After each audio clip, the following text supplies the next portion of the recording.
Hi, Tricia here, and in this video we're going to do a watercolour sunset with trees.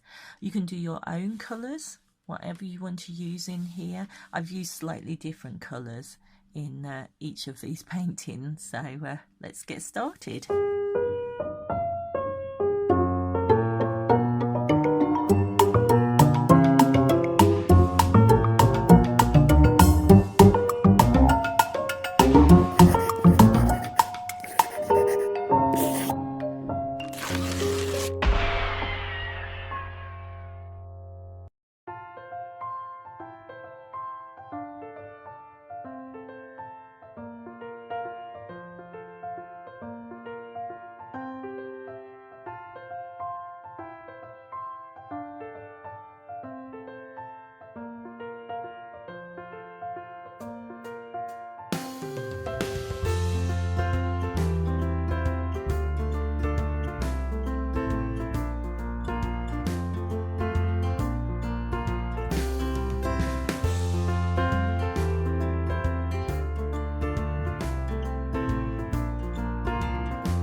So let's take a look at some other ones. Here's a couple more that I did.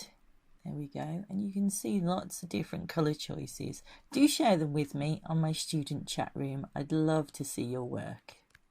Visit my YouTube channel and search out my quick draw playlist to see more videos like this.